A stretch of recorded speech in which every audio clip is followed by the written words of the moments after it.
¿Sabías que una de las figuras más malinterpretadas de la historia cristiana fue, en realidad, una de las personas más influyentes del movimiento de Jesús? Durante siglos se ha pintado un retrato completamente distorsionado de María Magdalena, reduciéndola a estereotipos que no tienen fundamento bíblico alguno. Pero cuando excavamos más profundo en las Escrituras, descubrimos una realidad sorprendente. Esta mujer extraordinaria desafía todo lo que creíamos saber sobre ella. El mito que persistió durante siglos. La idea de que María Magdalena era una prostituta es uno de los errores históricos más persistentes del cristianismo. Esta falsa narrativa nació en el año 591 d.C., cuando el Papa Gregorio I decidió mezclar la historia de María Magdalena con la de una mujer pecadora que aparece en el capítulo 7 de Lucas. Desde ese momento, la reputación de María quedó manchada para siempre con una etiqueta que nunca le correspondió. Es fascinante cómo una interpretación errónea puede moldear la percepción colectiva durante más de 1400 años. Incluso hoy, muchas personas crecieron creyendo esta versión distorsionada de la historia. Pero los textos bíblicos no ofrecen ni una sola evidencia de que María haya ejercido la prostitución. Al contrario, cuando analizamos cuidadosamente las Escrituras, emerge un perfil completamente diferente. Esta distorsión nos enseña algo fundamental. Debemos acercarnos a la Biblia con humildad intelectual, distinguiendo entre lo que realmente dice el texto y lo que asumimos basándonos en tradiciones o interpretaciones heredadas. ¿Cuántas veces leemos nuestras preconcepciones en las Escrituras en lugar de permitir que las Escrituras moldeen nuestras creencias? Una mujer de recursos e influencia. Contrario a la imagen empobrecida que muchos tienen de María, las Escrituras revelan que ella poseía medios económicos significativos. Lucas nos cuenta que un grupo selecto de mujeres, incluyendo a María Magdalena, sostenían financieramente el ministerio de Jesús con sus propios recursos. Esta no era una situación inusual para la época. Los rabinos no recibían salarios fijos, dependían de la hospitalidad y el apoyo de sus seguidores. Pero el hecho de que María pudiera contribuir económicamente nos dice mucho sobre su posición social. Probablemente provenía de una familia adinerada o estaba casada con alguien de influencia similar a Juana, otra de las benefactoras mencionadas, quien estaba casada con el administrador de la casa de Herodes. Piénsalo, no cualquiera podía permitirse abandonar sus responsabilidades cotidianas para seguir a un maestro itinerante. María tenía los recursos y la libertad para hacerlo, lo que sugiere una posición de privilegio en su comunidad. Utilizó su estabilidad económica para impulsar una causa en la que creía profundamente, convirtiendo su riqueza en un instrumento de transformación espiritual. Liberada de una oscuridad total.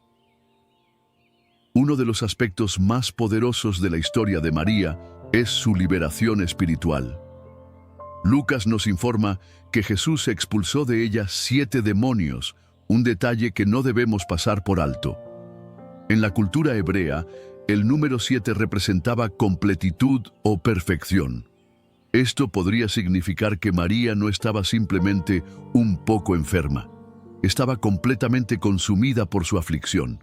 Para las personas de esa época, todo tenía una dimensión espiritual. No separaban su vida religiosa de su existencia cotidiana como hacemos nosotros. Todo estaba interconectado con su relación con Dios. María vivía en una prisión espiritual que controlaba cada aspecto de su existencia y Jesús fue el único capaz de romper esas cadenas. Imagina la gratitud que debió sentir después de esa liberación.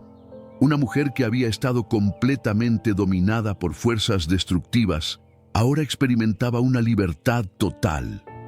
No es sorprendente que dedicara su vida y sus recursos a seguir a quien le había devuelto su humanidad. Su compromiso con Jesús no era solo admiración, era el reconocimiento profundo de alguien que había sido salvada de una existencia insoportable. procedente de una región de resistencia. María provenía de Magdala, una ciudad pesquera ubicada en las orillas del mar de Galilea, cerca de Cafarnaún y otras localidades donde Jesús reclutó a sus discípulos. Aunque las Escrituras no mencionan explícitamente que Jesús visitara Magdala, es casi seguro que pasó por allí en sus viajes entre Cafarnaún, Nazaret y Caná. De hecho, los arqueólogos han descubierto los restos de una sinagoga del siglo I en Magdala, lo que sugiere que Jesús pudo haber predicado en esa comunidad. El nombre Magdala, también conocida como Tariquea, en algunos documentos antiguos, tiene significados relacionados con la industria pesquera, torre de peces y pescado preservado, respectivamente. Como muchos de los discípulos de Jesús, María creció observando las faenas diarias de los pescadores, esperando el regreso de las embarcaciones, consumiendo pescado como parte básica de su dieta y preocupándose cuando las tormentas amenazaban a quienes trabajaban en el mar. Pero Magdala también era conocida por algo más: su espíritu rebelde. Esta ciudad participó activamente en la campaña Galilea durante la primera revuelta judía contra Roma. María creció en un ambiente cargado de tensión política, rodeada de soldados romanos, presenciando actos de brutalidad y resistencia. Conocía de primera mano la opresión romana y, como muchos de su generación, esperaba ansiosamente la llegada del Mesías que liberaría a su pueblo. Una prominencia incuestionable. Cuando revisamos cuidadosamente los evangelios, descubrimos algo sorprendente. María Magdalena aparece mencionada por nombre más frecuentemente que muchos de los 12 discípulos oficiales. Su nombre aparece más veces que el de Tomás, Santiago, hijo de Alfeo, Bartolomé, Tadeo y Simón el Celote.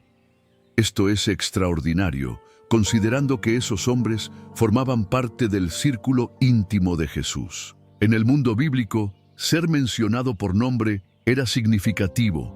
Muchas personas que Jesús sanó aparecen identificadas simplemente como una joven o la madre de fulano. Multitudes seguían a Jesús, pero pocos son recordados individualmente. Cuando un evangelista decide preservar el nombre de alguien para la posteridad, está comunicando que esa persona importaba, que su contribución fue memorable. Pero no es solo la frecuencia de las menciones lo que llama la atención. Es también el orden en que aparece su nombre. Casi cada vez que se menciona un grupo de mujeres, María Magdalena encabeza la lista, similar a como Pedro siempre aparece primero entre los discípulos.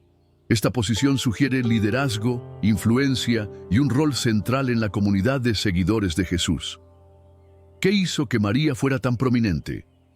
Además de su apoyo financiero y su liberación dramática, hay otra razón fundamental que la coloca en el centro de la narrativa cristiana: la testigo más importante de la historia. María Magdalena ocupa un lugar único en los evangelios. Es la única persona que todos los evangelistas coinciden en ubicar tanto en la crucifixión como en la resurrección de Jesús. Mientras los relatos difieren en cuanto a quién más estuvo presente en estos eventos cruciales, todos concuerdan en que María estaba allí. Ella fue la testigo principal de los dos momentos más definitorios del cristianismo. Pero aquí es donde la historia se vuelve verdaderamente fascinante. En la sociedad judía del siglo I, el testimonio de las mujeres no tenía valor legal. Las mujeres no podían servir como testigos en los tribunales. El Misná las clasificaba junto con los apostadores, los prestamistas, usureros y los esclavos como personas cuyo testimonio no era válido. Si los evangelistas hubieran estado inventando esta historia, jamás habrían elegido a una mujer como testigo principal de la resurrección. Si tu objetivo es convencer al mundo de que Jesús es el Mesías, y el fundamento de esa afirmación es su resurrección, ¿por qué elegirías como testigo clave a alguien cuya palabra no era legalmente reconocida? Solo hay una explicación lógica: porque así ocurrió realmente. María estuvo allí. Vio la tumba vacía. Fue la primera en confirmar que Jesús había vencido a la muerte. Los evangelistas registraron la verdad tal como sucedió, incluso sabiendo que esto haría más difícil que su mensaje fuera aceptado por una sociedad patriarcal. Un mensaje de esperanza universal. La historia de María Magdalena trasciende los límites del tiempo y la cultura para hablarnos directamente a nosotros hoy. Si alguna vez te has sentido invisible, si han minimizado tu voz o han cuestionado tu valor, María te demuestra que Dios ve las cosas de manera diferente.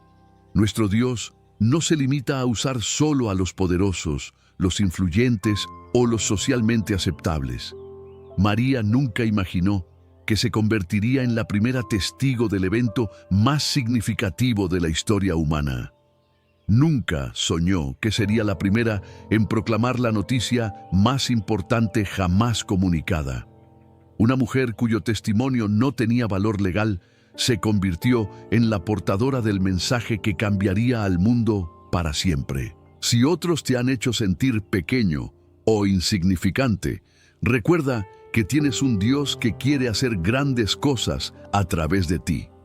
Si te han dicho que no tienes nada importante que decir, te recuerdo que Dios te ha dado una voz y un mensaje que compartir, porque en María vemos a una mujer que experimentó lo inesperado, que fue elegida para un propósito que superaba sus sueños más ambiciosos.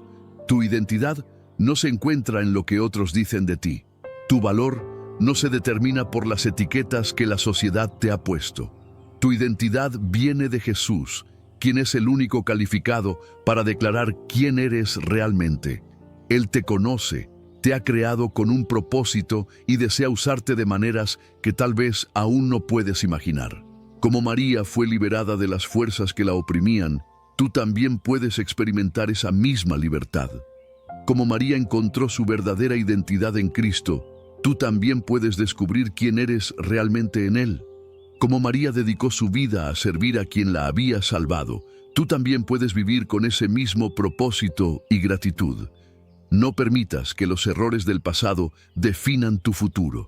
No dejes que las opiniones de otros determinen tu autoestima. Tu historia aún se está escribiendo, y Dios tiene planes extraordinarios para ti, planes que pueden sorprenderte tanto como sorprendieron a una mujer de Magdala hace 2000 años. La vida de María Magdalena nos recuerda que Dios puede tomar cualquier historia, por más complicada o dolorosa que sea, y transformarla en algo hermoso y significativo. Él puede tomar tu quebrantamiento y convertirlo en fortaleza, tu pasado en testimonio y tu vida en un instrumento de esperanza para otros. Es hora de reclamar tu verdadera historia.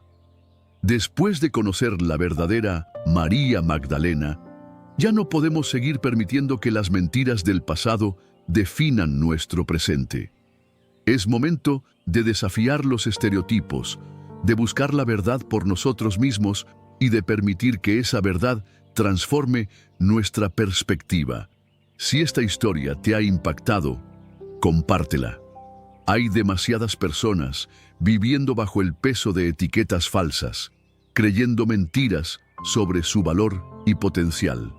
María Magdalena nos enseña que podemos ser mucho más de lo que otros esperan de nosotros, que nuestro pasado no dicta nuestro futuro y que Dios tiene el poder de escribir una historia completamente nueva en nuestras vidas.